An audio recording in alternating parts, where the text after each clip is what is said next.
Assalamualaikum warahmatullahi wabarakatuh. Selamat siang pemirsa TVRI Jambi dimanapun Anda berada, dan tentu senang sekali rasanya saya Doni Yusra dapat kembali hadir menyapa Anda dalam program Jambi Bicara. Dan keberagaman yang ada hari ini mulai dari suku, agama, ras, golongan, begitu juga dengan aspirasi sebagainya, kita memiliki banyak sekali keberagaman. Tapi bagaimana kemudian keberagaman itu mampu kemudian diwujudkan dalam satu persatuan dalam bentuk kebinekaan tadi. Dan untuk masalah tersebut kami telah mengundang dua narasumber yang nantinya tentu akan berdialog dan berdiskusi bersama kita, dan tentu telah hadir di studio TVRI Jambi pengamat sosial yang tentu tidak asing lagi, Bapak Dr. Fahmi. Assalamualaikum, selamat siang. Waalaikumsalam, selamat siang Pak. Sehat Pak ya? Alhamdulillah. Baik. Pemirsa, juga telah kami undang ke studio TVRI Jambi dari Lembaga Adat Melayu Jambi, Bapak Dr. Andus Haji Hatam Tafsir, MM, Depati Intan Mangkuto Alam. Assalamualaikum, selamat siang Datuk. Waalaikumsalam warahmatullahi wabarakatuh. Selamat siang. Sehat tuh ya? Alhamdulillah sehat. Baik. Pemirsa, selama 60 menit ke depan kita akan membahas berkaitan dengan merajut kebinekaan di dalam keberagaman. Dan seperti biasa, dalam sesi dialog ini kami juga mengundang Anda untuk berpartisipasi bersama kami melalui line telepon 66385, dan bagi Anda yang berada di luar kota Jambi dapat menggunakan kode area 0741666385. Baik, yang pertama saya mau ke Pak Dr. Fahmi dulu nih. Melihat kondisi di Jambi, Pak Fahmi ya. Jambi, bisa dikatakan Jambi termasuk kota Jambi terutama merupakan kawasan yang sangat majemuk. Suku, agama, ras, golongan semua ada di sana. Anda melihat kondisi di Jambi hari ini di saat kita berbicara kebinekaan dan keberagaman khusus di Jambi sendiri. Oke, baik. Assalamualaikum warahmatullahi wabarakatuh. Bahwa keberagaman itu adalah sunnatullah ya. Dan kita ini sebelum kemerdekaan itu kita memang sudah beragam. Ada banyak suku bangsa, ada banyak daerah secara geografis, ada banyak agama, ada banyak budaya yang itu merupakan kekayaan bagi bangsa Indonesia. Nah, kekayaan ini dirumuskan bersama-sama ya. Mulai dari kebangkitan nasional 20 Mei 1908, kemudian dirajut dengan kuat dan dengan melalui Sumpah Pemuda ya. Bahwa kita memang tanah dan airnya kan terpencar-pencar. Nah, kita bersumpah bertanah air satu, tanah air Indonesia. Nah, kita terdiri dari suku bangsa yang sangat beragam. Maka kita bersumpah bahwa kita berbangsa, satu bangsa Indonesia. Kemudian bahasanya pun berbeda-beda. Nah, kita bersumpah bahwa kita berbahasa satu, bahasa Indonesia. Nah, ini menegaskan bahwa kita satu visi kebangsaan, yaitu Indonesia. Nah, karena itu didudukkanlah melalui Pancasila dan lain-lainnya itu. Dan ini sudah didudukkan oleh the founding father. Bahwa kita tahu betul kita beragam, kita tahu betul bahwa kita punya cita-cita yang sama tentang Indonesia. Nah, inilah sudah dirumuskan dengan baik, dan ini sudah kita merdeka sudah 80 tahun ya. Nah, seharusnya kita memang harus dewasa ya, dewasa.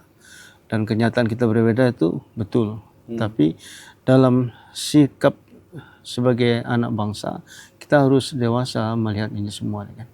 Kita memang ada wilayah kritik, wilayah menyampaikan aspirasi segala macam. Nah, tapi di sisi lain sangat disayangkan kalau itu merusak kan. Kita membangun kemudian kita merusak lagi kan. Nah, ini sangat disayangkan dengan hal yang seperti itu. Nah, karena itu demonstrasi yang kita lihat di Jambi hari ini ya, kemajemukan itu masih terjaga dengan baik kan. Masih terjaga dengan baik, walaupun ada memang hal-hal yang sedikit saja kan. Itu melukai perasaan masyarakat Jambi, masyarakat kota ini sebenarnya kan. Nah, tetapi secara umum keberagaman di kota Jambi ini masih terjaga dengan baik, bahwa baik itu tokoh-tokoh agama, tokoh-tokoh adat, kemudian tokoh-tokoh yang menjadi rujukan masyarakat. Nah, itu masih merekat masyarakat yang ada. Nah, ini kita patut bersyukur, termasuk juga Pak Wali Kota cepat ya mengambil tindakan-tindakan sampai ke RT-RT, sampai ke semua elemen Nah, ini juga harus diapresiasi dengan baik, untuk kota. Kalau dalam kacamata adat sendiri, Datuk, bagaimana kemudian adat memandang keberagaman itu? Terima kasih. Kalau adat, keberagaman itu adalah merupakan suatu kekuatan. Artinya di dalam soloko adat itu, jadi setiap orang, setiap makhluk itu dia punya fungsi masing-masing. Dan fungsinya ini memang harus difungsikan dalam rangka pertama mungkin untuk menjaga persatuan, yang kedua mungkin untuk dalam modal dasar pembangunan. Seperti soloko adat itu diceritakan bahwa orang cedik tidak buang kawan, orang gemuk tidak buang lemak, yang buto peniup lesung, yang peka peletus bedil, yang cedik lawan berunding, yang padek lawan begawe, yang ilok lawan bedone. Artinya semua elemen masyarakat itu punya peran masing-masing. Nah, disinilah peran kepemimpinan di tengah masyarakat. Kalau adat itu ada yang namanya tali tiga spilin. Pemerintah, tokoh adat, tokoh ulama. Nah, tiga ini berperan di dalam mendinginkan suasana apapun yang terjadi di tengah masyarakat. Karena kepemimpinan adat ini artinya bukan ujub-ujub muncul sekarang. Itu dari abad ke-15, 1502 semenjak pemimpinan Rongkayo Hitam, pemerintahan waktu itu dijalankan secara adat. Karena kan berarti hukum adat yang ngaturnya ini segala macam. Pokoknya pemerintahan, tata pemerintahan itu diatur adat. Nah, di situ sudah lengkap tatanannya kalau kita kaji secara adat, mulai dari syarat jadi pemimpin, masyarakat, sampai masyarakat yang berada di Jambi ini, itu tidak bisa lagi artinya kita mempertahankan oh saya ini dari suku situ, tidak. Kalau sudah masuk ke Jambi, kalau dalam adat itu 6 bulan 1 kali panen dia, karena dulu mata pencarian orang bercocok tanam, itu sudah diakui menjadi masyarakat Jambi. Nah, mungkin aja singkat sukunya masyarakat Jambi, suku ini umpamanya. Tapi dia sudah masyarakat Jambi. Dan itu mempunyai hak dan kewajiban yang sama, arti di tengah masyarakat, di dalam memajukan pembangunan, persatuan dan kesatuan. Jadi tidak ada perbedaan gitu. Nah, itulah yang diterapkan prinsip adat itu dari dulu sampai sekarang. Sehingganya rasanya khusus untuk di Provinsi Jambi ini rasanya termasuk tenang lah kalau soal gitu. Tidak begitu nampak perbedaan-perbedaan yang colok antara satu suku dengan suku yang lain. Itu kajian dari adat. Baik. Secara sosial, Bang Fahmi, ada tantangan-tantangan khusus tidak kalau untuk Jambi sendiri? Memang di Jambi sukunya banyak ya. Banyak suku ada di Jambi, banyak bahasa. Tapi kemudian setidaknya kita lihat di kota Jambi melebur dalam satu bahasa Jambi gitu ya. Tidak pandang suku mana gitu. Nah, ada tidak tantangan yang sebenarnya perlu menjadi atensi ke depan, apalagi ini kan pertumbuhan dan perkembangan ilmu pengetahuan, teknologi gitu ya. Ada tidak hal yang perlu kita antisipasi dan kita perhatikan secara khusus? Ya, memang secara sosiologi yang tadi saya sampaikan maupun secara antropologi itu memang kita berbeda berbeda. Nah, karena itu baik perbedaan yang sampaikan tadi maupun perbedaan latar belakang pendidikan dan lainnya.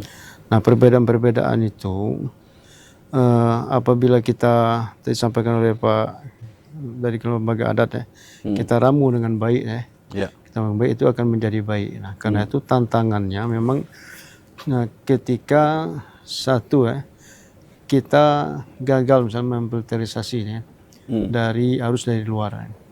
Nah, itu tidak terkontrol misalnya dari adat, misalnya dari pemerintah dan yang lain. Nah, itu jadi tantangan sendiri.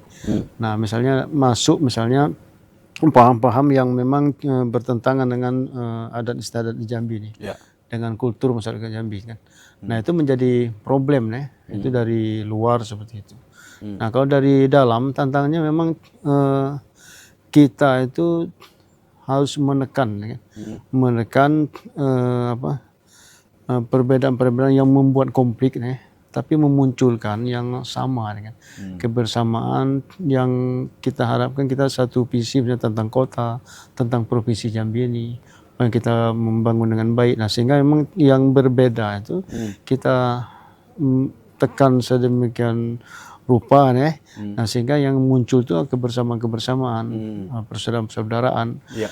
Nah, kalau itu muncul yang kuat itu perbedaan-perbedaan secara terus-menerus ya, tanpa kita punya visi misi yang sama tentang Jambi, tentang kota Jambi ini misalnya, itu juga jadi problem. Ya, tadi Anda sempat membahas juga bahwa ada potensi kemudian dari faktor eksternal, misal terhadap akhirnya memudarnya nilai-nilai adat di kalangan generasi muda sebagainya. Lalu apa yang harus dilakukan? Ini kan suatu keniscayaan ya bahwa perkembangan zaman teknologi gitu. Nah, ini memang pertarungannya sangat kuat ya, bahwa memang nilai-nilai dari luar itu kalau tanpa filterisasi yang kuat ya, itu memang masuknya itu memang tidak berhingga kan.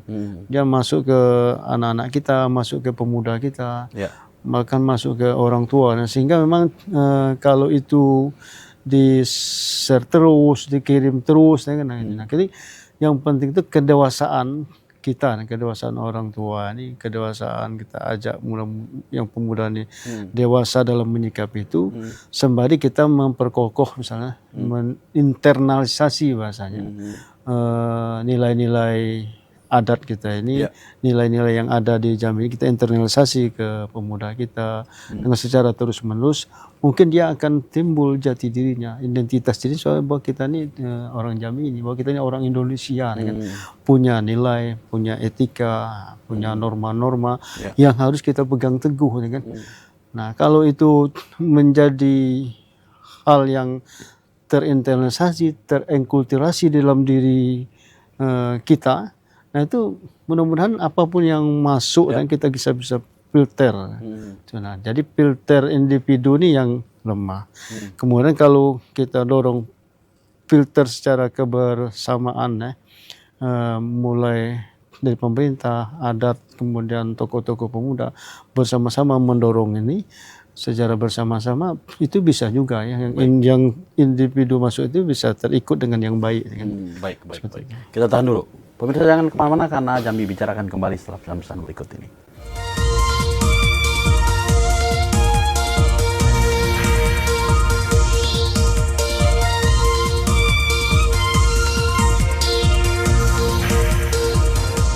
Baik, terima kasih pemirsa masih bersama kami dalam program Jambi Bicara dan kita masih membahas berkaitan dengan merajut keberagaman di dalam perbedaan yang ada saat ini. Baik, saya ke Datuk lagi. Datuk, tentu tadi sempat ada istilah dari Bang Fahmi tadi, ada istilah internalisasi. Dan salah satu, tadi disampaikan juga, faktor yang mungkin saja menjadi ancaman keberagaman ini adalah masuknya pengaruh-pengaruh eksternal tadi. Nah, tentu bicara hal ini, bagaimana kemudian pola lembaga adat melalui Jambi sendiri untuk kemudian menginternalisasi nilai-nilai adat kepada generasi muda melalui sektor pendidikan, seperti itu, Datuk? Oh, terima kasih. Artinya lembaga adat itu, pertama kita sudah punya soloko adat di Jambi ini, itu dikatakan di mana bumi dipijak, di situ langit dijunjung. Di mana temilang tercacak, di situ tanaman tumbuh. Artinya di mana kita berada, kita harus patuh, tunduk terhadap adat istiadat yang berlaku di tempat kita berada. Termasuk di Jambi. Apakah kita datang dari luar boleh, tidak masalah. Tapi begitu masuk ke Jambi, supaya untuk menjaga ketertiban dan persatuan tadi, kita harus membaur dengan adat yang berlaku di Provinsi Jambi. Ada tidak program-program khusus misalnya yang dari lembaga adat sendiri, misalnya ke sekolah gitu? Itu ya. Jadi untuk mewujudkan Soloko ini, lembaga adat Provinsi Jambi itu di bidang pendidikan itu sudah beberapa kabupaten kota itu sudah jalan. Ada MOU antara lembaga adatnya dengan pemerintah daerah dalam arti kata dinas pendidikan untuk memasukkan muatan lokal mulai dari SD, SMP, bahkan nanti sampai SLTA dan perguruan tinggi. Artinya seluruh remaja, pemuda kita bekali dengan nilai-nilai adat. Satu.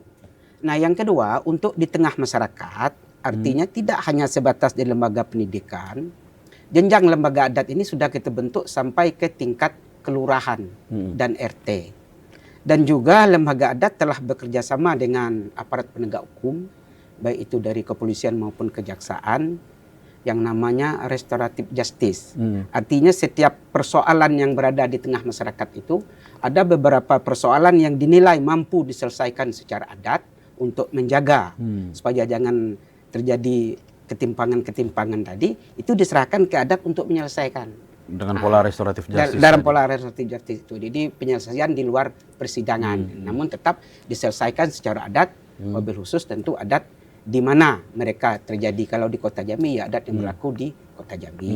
Kalau di Kerinci ya adat yang berlaku di Kota Ada kendala menginternalisasi, misalnya kita topik khususnya misal berkaitan dengan memasukkannya ke dalam misalnya muatan lokal di sekolah-sekolah. Ada kendala mungkin? Ya, kendala yang pertama artinya kalau dari segi anggaran mungkin kewenangan dari pemerintah ya. Nah, kemudian kendalanya dari segi pengajar mungkin. Jadi tidak semua tenaga didik yang ada itu mungkin belum semuanya memahami tentang adat budaya Jambi. Nah, berarti lembaga adat harus memberikan minimal artinya apa? Pelatihan kepada tenaga-tenaga pengajar yang ada di seprovinsi Jambi. Nah, mungkin itu kendalanya.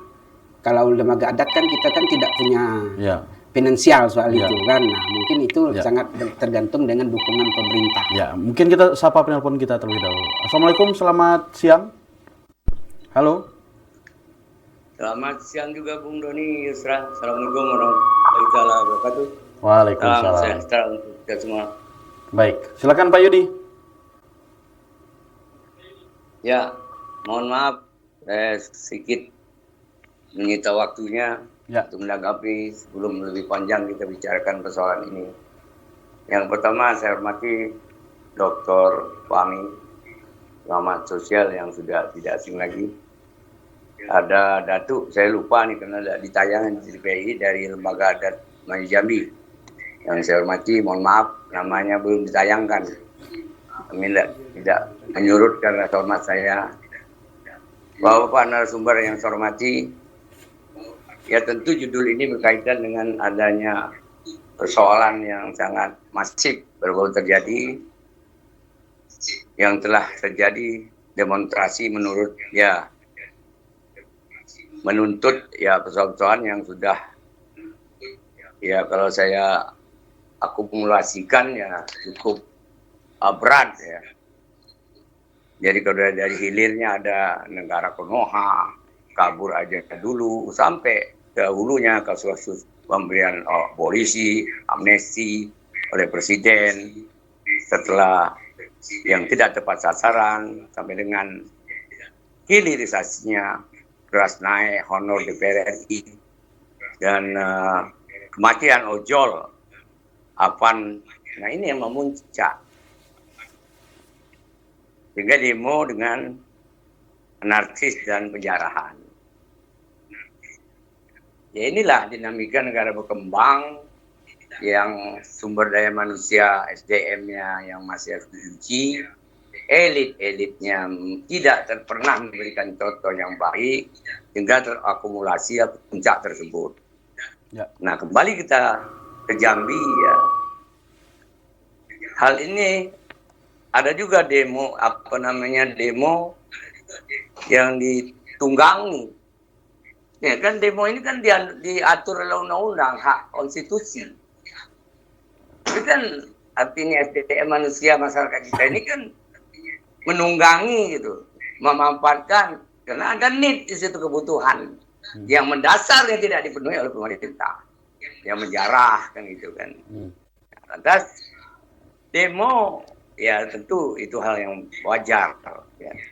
Ya kalau kita kembali kepada persoalan adat istiadat ya, LAM Jambi ya kita kaitkan judul ini ya terus terang saya dilahirkan tahun 60 yang lalu di umur saya kurang lebih 10 tahun itu. Berarti umur tahun 70 tuh Bang Ning. Ya. Umur 11 tahun. Itu saya tahu persis. Saya saksi bukti hidup di Simpang Puli itu. Kantor posisi hanya satu. Lembaga adatnya ada di setiap kecamatan. Misalnya ada orang nyuri ayam yang kecil-kecil. Itu lembaga adat yang menyelesaikan Bung Doni. Ya. Mungkin bulan ini belum lahir. Polisi nganggur waktu itu, nggak bekerja dia. Nah kalau ada kasus-kasus yang sifatnya pembunuhan, nah, baru lembaga adat itu menyerahkan kepada Kepolisian. apa namanya itu kepolisian, karena bukan wewenangnya. Artinya pada kesempatan yang berbahagia ini, saya ingin mengatakan bahwa saya sebagai saksi, kita ini sudah terbiasa menyelesaikan persoalan keluarga yang kecil itu dengan lembaga adat. Coba di warung-warung kopi itu kan nampaknya kayak main-main. Sudahlah, selesaikan aja lah secara adat. Padahal itu bukan main-main, itu ciri khas Provinsi Jambi yang tidak ada di provinsi lain. Ya. Justru itu terobosan ABH ini, ya, 18 Agustus, yang ditunjuk, ya bertanggung jawab, sebagai ketua alam. Ya memang banyak terobosannya untuk mengembalikan muruah lembaga dan Jambi itu. Ada restoratif justice, dibuat rumah restoratif justice, apa namanya, kerjasama dengan kepolisian, bisa sama dengan apa namanya itu kejaksaan, PPA ya, pengadilan agama. Kalau dulu orang bercerai itu yang tidak ada difasilitasi suruh balik, nanti datang lagi. Sudah mau cerai balik lagi, sekarang mau bercerai dia ada orang lam di situ, ada upaya gitu. Ya. Luar biasa. Jadi tidak ada di provinsi lain. Baik. Kita bangga. Belum lagi kita nomor 3 di provinsi lain ya di seluruh Indonesia itu mendapatkan sertifikat kota terbahagia. Baik. Provinsi Jambi. Jadi bangga kita ya kalau ada demo seperti kemarin itu. Bayangkan jumlah penduduk kota Jambi ini 635.100 jiwa. Yang demo itu 0, Baik. artinya banyak ikut-ikutan. Kok tahu bahaya lah. Nggak usah ribut. Saya jamin saya ada ojol-ojol, saya kasih tahu. Anda punya anak istri, terus saya edukasi. Saya punya LSM publik yang sudah tersebar di 11 kabupaten, 2 kota se-Provinsi Jambi. Juga saya edukasi kok. Jangan coba-coba. Ada undang-undangnya. Nanti anak bini Anda bisa terjerumus. Tidak ada gunanya. Kita boleh demonstrasi. Tapi memang harus mempunyai konsep. Baik. Ya. Namun terbalik. Baik. Ya kalau sudah demonstrasi ini dilindungi undang-undang, tapi pejabatnya lari, mundur diri, tidak maju. Baik. Yang di mana nggak Baik. Mungkin kami telah menangkap pada prinsipnya tadi beberapa hal yang mungkin telah disampaikan. Mungkin Bang Fahmi menanggapi Bang berkaitan dengan ya kemudian memperkuat eksistensi lembaga adat, dan memang ada harapan memang lembaga adat ini memang tampil ke depan dalam setiap persoalan yang memang dianggap, kalau Pak Yudi tadi mengatakan justru yang paling pas ini memang memperkuat adat seperti mana tadi juga Anda sampaikan. Ya, oke. Jadi kita memandang ini persoalan ya. Itu secara utuh kemudian tidak bisa disederhanakan begitu aja. Ya. Nah, karena itu memang adat itu pun itu secara institusi ya. Tapi lebih luas lagi adalah budayanya. Nah, budaya ini itu menjadi apa? Menjadi pegangan ya bagi anak bangsa ini, bagi masyarakat Jambi ini. Nah, kebudayaan yang luas ini itu kan ditampung dari apa? Di pemerintah, kemudian di lembaga adat, di institusi-institusi lain. Punya budaya-budaya yang berbeda. Nah, kemudian ketika itu terjadi masalah kan, memang untuk merekat kembali itu memang harus ada yang di tengah kan, yang netral, yang apa. Itu memang kalau di Jambi itu memang lembaga adat, Nah, tapi peran ini kan tidak semua orang kan yang mengakui atau yang peduli dengan lembaga adat ini. Bahkan lembaga adat cuman hanya sekedar untuk prosesi pernikahan. Nah, itu kan banyak orang memandang seperti itu. Ya. Tapi kalau kita lihat secara utuh kan, ini perannya sangat besar. Pernah kejadian ya di kampung saya di Pembayung antara Lubuk Ruso dengan mana tuh ya. Itu berkelahi perang antar kampung, itu memang Diselesaikan secara adat. Secara adat dan potong kerbau kan. Itu damai kan. Nah, sebenarnya orang-orang Jambi ini baik-baik kan, lembut-lembut kan. Ya. Dan kalau hanya saja jangan disenggol. Kalau disenggol harga dirinya kan itu memuncak kan. Nah, karena itu memang kita membangun kesadaran ya, secara bersama-sama, tidak cukup dengan orang adat kan. Harus ada kesadaran kolektif kita bersama. Ya, di semua institusi bahwa memang ini yang apa didorong oleh orang adat itu kan nilai besar, nilai-nilai besar yang itu harus dirujuk, yang harus itu menjadi pegangan kan. Tapi tidak hanya ada di lembaga adat saja, tapi itu dia merasuk kepada semua ruh-ruh di lembaga lain kan? Sehingga memang ketika terjadi sesuatu, nah itu cepat bisa selesai, orang sadar bahwa ini keberagaman di saya dan kita bersama-sama punya visi yang sama. Baik. Sekarang tuh lagi nih, tuh tentu mungkin gitu ya, mungkin ada yang tidak setuju, tapi ada beberapa perspektif memandang begini. Kalau udah berbicara adat, ya anak-anak muda gitu ya, generasi milenial itu berpikiran kalau udah bicara adat itu urusan-urusan orang tua lah itu gitu. Nah, bagaimana kemudian apa yang kemudian dilakukan oleh lembaga adat? Ini kan pola untuk membumikan adat. Ini kan penting sekali, terutama bagi generasi muda untuk kemudian aware, sadar, peduli dengan bahwa mereka hidup dalam adat istiadat yang berlaku, bahwa adat istiadat adalah bagian dari mereka. Begitu. Tadi sempat juga dibahas ya memudarnya adat ini karena faktor dari eksternal yang masuk, yang bisa kena juga ke anak muda. Apakah mungkin, saya mungkin agak bertanya mungkin sedikit ini, mungkin boleh Anda koreksi juga. Apakah ada peluang misalnya adat istiadat itu dikembangkan di generasi muda, tapi dengan melakukan modifikasi yang sesuai dengan kebutuhan generasi muda gitu? Mungkin bahasanya yang lebih masuk atau seperti apa? Terima kasih. Sebenarnya banyak kegiatan-kegiatan atau program di lembaga adat itu untuk mensosialisasikan kegiatan lembaga adat itu di tengah masyarakat. Di samping melalui proses pendidikan formal tadi, kita juga melalui proses pendidikan non formal, pendidikan keluarga. Artinya lembaga adat ini kan sudah ada sampai ke tingkat kelurahan. Untuk di kota ini malah sampai ke RT. Nah, ini sangat diharapkan berperan karena di dalam Perda Kota Jambi itu, Perda nomor 4 tahun 2014, ketua RT itu adalah pemangku adat.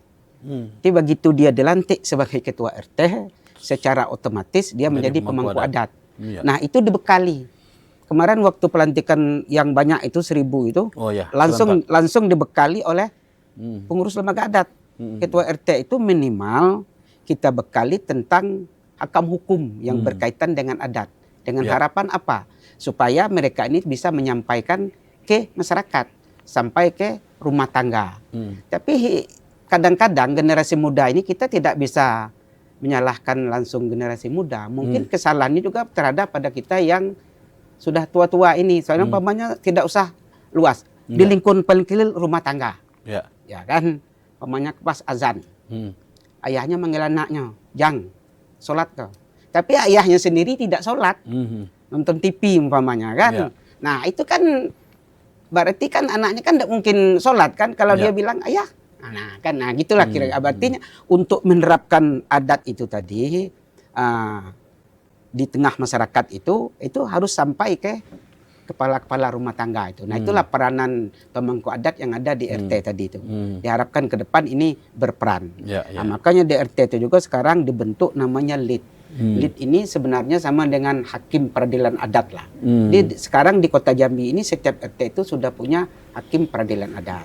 Nah, cuman kita akui sisi lemahnya sampai sekarang belum semua hakim peradilan adat itu memahami tentang tata cara penyelesaian perkara atau silang sengketa itu secara adat. Karena untuk membekali itu mungkin itu tadi kembali lagi ke finansialnya tadi, kendalanya. Kita selalu mengharapkan dukungan dari pemerintah daerah. Jujur di beberapa daerah itu dukungan pemerintah daerahnya tinggi. Tapi mungkin ada di beberapa daerah, apalagi di zaman pilkada langsung ini, kalau ketua adatnya itu berseberangan dengan bupati terpilih Pak Dokter, itu susah tuh. Nah, kalau tidak ada dana dari pemerintah, adat tidak bisa bergerak. Akan sulit nanti. Nah, itu kira-kira. Baik. Kita tahan dulu. Pemirsa jangan kemana-mana karena Jambi Bicara akan kembali setelah pesan-pesan berikut ini.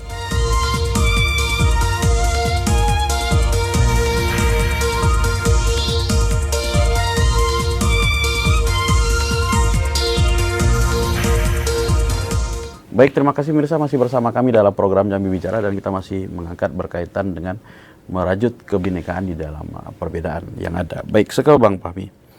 Dalam perkembangan zaman hari ini, teknologi misalnya, provokasi, segala bentuk-bentuk informasi yang bersifat kontroversi itu cepat sekali gitu ya. Lalu bagaimana sebenarnya masyarakat harus kita bicara keberagaman nih, misalnya isu-isu SARA cepat sekali bisa digoreng gitu, dan bahkan kalau kita lihat kemarin dalam beberapa kejadian begitu ya, bahkan media sosial itu menjadi pengantar berita yang justru sangat berpotensi membuat masyarakat terprovokasi.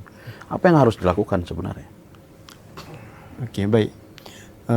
Pertama itu yang harus dipikirkan bahwa seorang individu itu harus memikirkan bahwa ini ketika saya mengeser ini kan, itu apa sebenarnya akibatnya kan, apa dampaknya kan. Nah itu secara individu itu harus memikirkan itu dulu sebelum tangan ini bergerak, dipikirkan dulu apa akibat khususnya ini yang intelektual seperti dosen, seperti guru-guru ini kan memberikan, dia tidak mengeser sesuatu kecuali dia memikirkan dampak-dampak yang dia itu. Nah tapi kalau seperti dosen, guru-guru, elit-elit ini ikut melakukan itu ya dia tidak memikirkan itu. Nah, itu satu. Yang kedua, bahwa kita ini punya komunitas atau punya pimpinan atau segala macam. Nah itu harus diingatkan.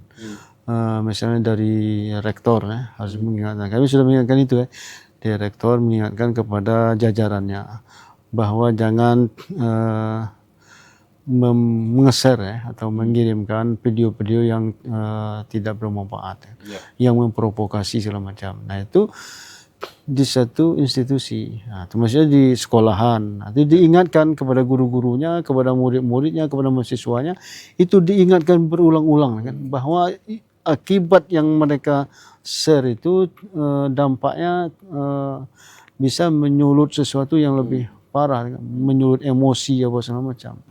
Nah, sehingga pikiran-pikiran orang menjadi liar seperti itu. Nah, karena itu individu harus kita dorong juga. Kemudian lembaga, sebuah institusi yang memiliki pegawai-pegawainya atau memiliki keluarga besarnya. Nah, itu harus diingatkan. Nah, kalau itu patronnya sudah bicara misalkan, nah mudah-mudahan yang di bawahnya itu akan ikut dengan minimal sedikit kan dapat diminimalisir seperti itu. Nah kemudian itu yang ketiga, bahwa memang harus ada kebijakan dari pemerintah atau elit-elit bahwa memang hal-hal yang berdampak provokasi negatif itu harus ada pelarangan-pelarangan yang tegas kan. Nah, karena itu kan bisa merusak bangsa kan. Nah, kita boleh bebas tapi bukan sebagai bebasnya kan. Bebas yang positif itu bukan bebas yang negatif. Nah, ini ada aturan dan rules. Aturan rule yang harus kita mainkan. Baik. Isu intoleransi, Datuk. Ya, kerap juga kemudian menjadi ancaman sebenarnya, intoleransi baik karena agama atau suku begitu ya. Nah, bagaimana lembaga adat sendiri menyikapi hal ini? Di tengah ya juga informasi cepat sekali berkembang. Apalagi zaman sekarang dengan kemajuan artificial intelligence gitu. Bahkan kalau kita lihat bahkan sampai bisa membuat video seolah-olah nyata apa sebagainya. Ini kan bisa jadi menjadi ancaman juga terkait intoleransi kita. Apa yang harus dilakukan tuh? Nah, kalau kami dari lembaga adat, saya sependapat dengan pendapat Pak Dokter tadi.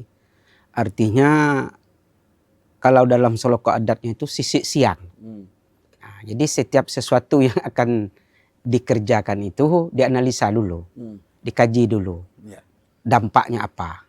Nah tentu artinya tadi ya kita berharap pertama ini merupakan tanggung jawab dari tokoh, baik itu tokoh pemerintah, tokoh adat maupun dari tokoh masyarakat atau tokoh agama.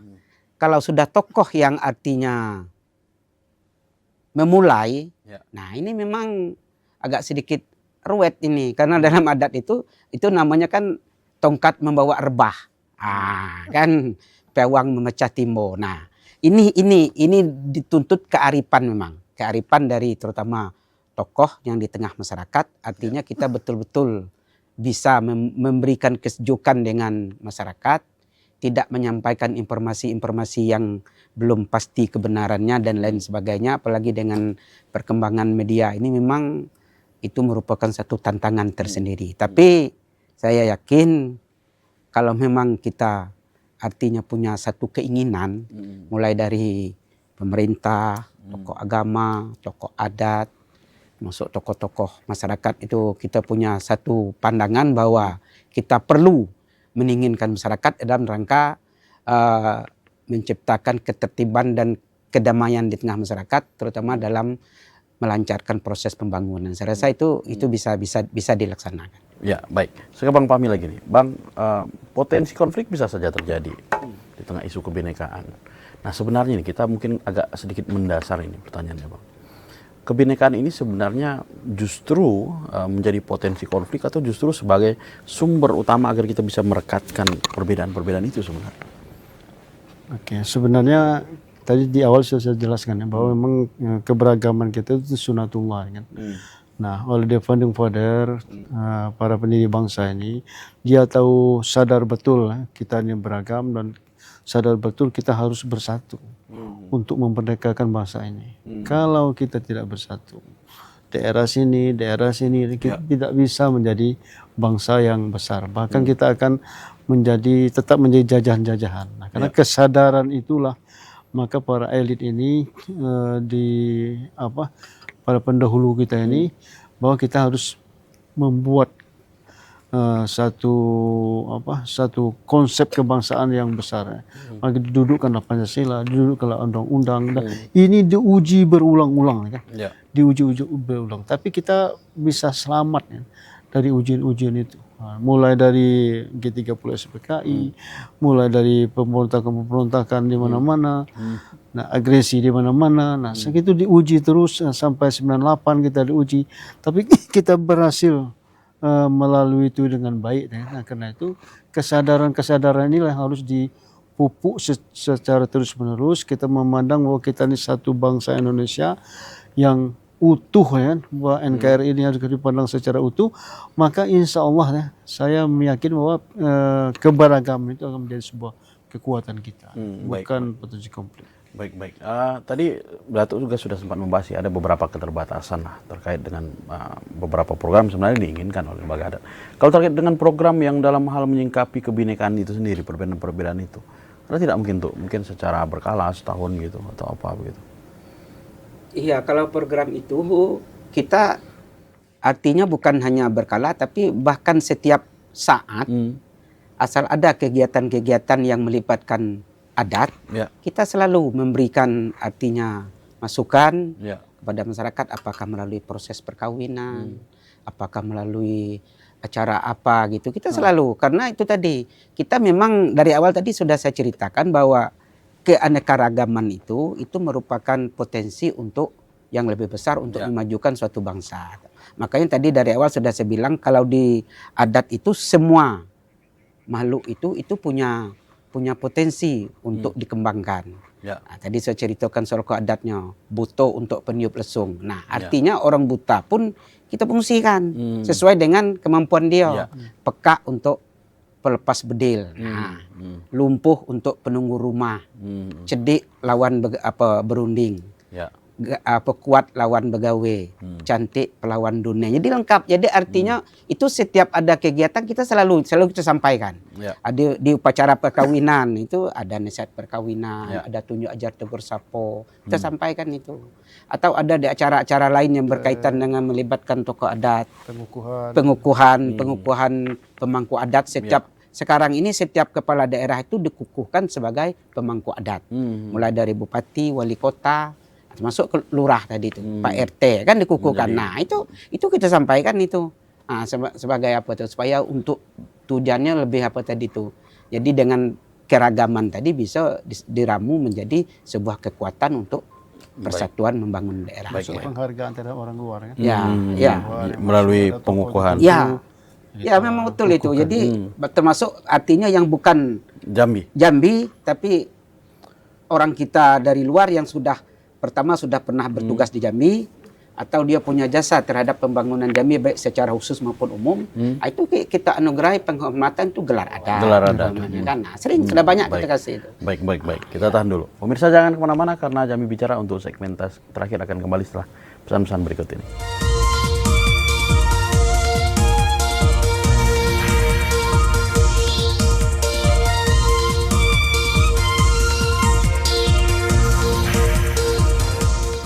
Baik, terima kasih pemirsa masih bersama kami dalam program Jambi Bicara dan kita sampai pada sesi terakhir kita pada hari ini. Mungkin Datuk apa yang ingin disampaikan? Pesan-pesannya? Pesan-pesan terima kasih. Kami dari Lembaga Adat menghimbau khususnya masyarakat negeri Sepucuk Jambi Sembilan Lurah, wabil khusus generasi muda, anak cucu kami. Lembaga Adat sangat mendukung memberikan kritikan dan masukan yang sifatnya membangun terhadap pemerintah. Tapi sebaiknya kritikan itu disampaikan secara santun, damai, beradab, dan bermartabat. Siapa lagi yang membangun Jambi kalau bukan kita semua? Mungkin itu dari kami. Silakan, Bang Fahmi. Baik, tadi sampaikan bahwa keberagaman itu sunnatullah. Dan ini merupakan visi besar bagi bangsa kita, dan itu bukan bukan problem tapi menjadi kekuatan kekayaan bagi kita untuk membangun bangsa ini. Nah, karena itu adapun kritik, konflik hari ini, protes-protes itu hal yang wajar, tapi harus tetap dalam koridor kebaikan, koridor kita menyampaikan aspirasi secara santun, baik dan damai, bahwa merusak itu menjadi beban juga. Nah, karena itu kalau kita merusak maka ekonomi bisa macet, nyala bisa macet. Nah, karena itu harus kita pikirkan dan kita duduk dan kita bersama-sama membangun bangsa ini secara baik dari sisi semua lini disampaikan oleh Datuk tadi. Baik. Terima kasih. Baik, terima kasih atas kedatangannya Bang Dr. Fahmi dan Datuk Depati Intan Mangkuto Alam dalam dialog kita hari ini. Pemirsa, demikian tadi dialog singkat kita dengan tema keberagaman dalam merajut kebersamaan di dalam keberagaman.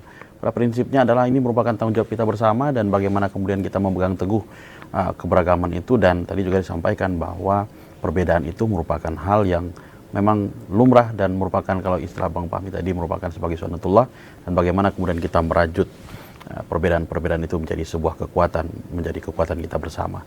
Dan akhir kata, saya Doni Yusra undur diri dan tentu kita jumpa lagi minggu depan. Assalamualaikum warahmatullahi wabarakatuh.